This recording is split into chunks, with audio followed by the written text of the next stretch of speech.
Daily Words of God. The substance of most people's belief in God is religious conviction.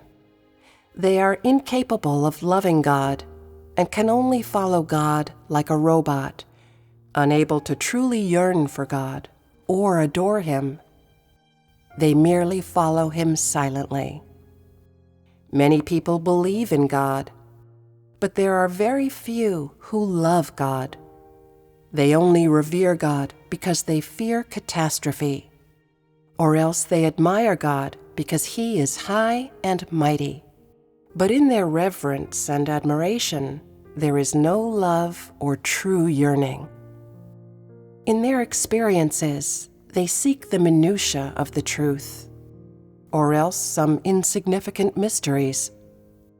Most people merely follow. They fish in murky waters only to receive blessings. They do not seek the truth, nor do they truly obey God in order to receive God's blessings. The life of all people's belief in God is meaningless. It is without value, and in it are their personal considerations and pursuits. They do not believe in God in order to love God, but for the sake of being blessed. Many people act as they please. They do whatever they want and never consider the interests of God, or whether what they do is in accordance with the will of God. Such people can't even achieve true belief, let alone the love of God. God's substance is not just for man to believe in.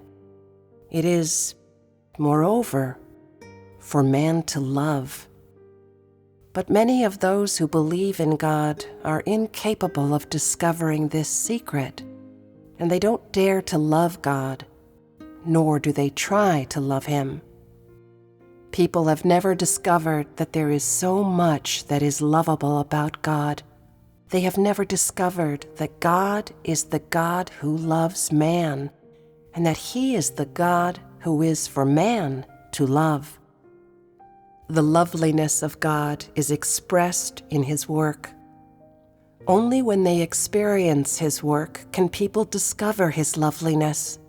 Only in their actual experiences can they appreciate the loveliness of God.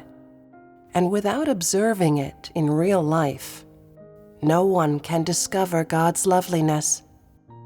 There is so much to love about God, but without actually engaging with Him, people are incapable of discovering it. Which is to say, if God did not become flesh, people would be incapable of actually engaging with Him. And if they were unable to engage with Him, they also wouldn't be able to experience His work. And so their love of God would be tainted with much falsehood and imagination. The love of the God in heaven is not as real as the love of the God on earth. For people's knowledge of God in heaven is built upon their imaginings, rather than upon what they have seen with their own eyes and what they have personally experienced. When God comes to earth, people are able to behold His actual deeds and His loveliness, and they can see everything of His practical and normal disposition, all of which is thousands of times more real than the knowledge of the God in heaven. Regardless of how much people love the God in heaven, there is nothing real about this love, and it is full of human ideas. No matter how little their love for the God on earth, this love is real. Even if there is only a little of it, it is still real. God causes people to know Him through real work, and through this knowledge, He gains their love. It's like Peter. If he hadn't lived with Jesus, it would have been impossible for him to adore Jesus. So too, was his loyalty toward Jesus built upon his engagement with Jesus. to make man love him? God has come among man and lives together with man, and all that he makes man see and experience is the reality of God.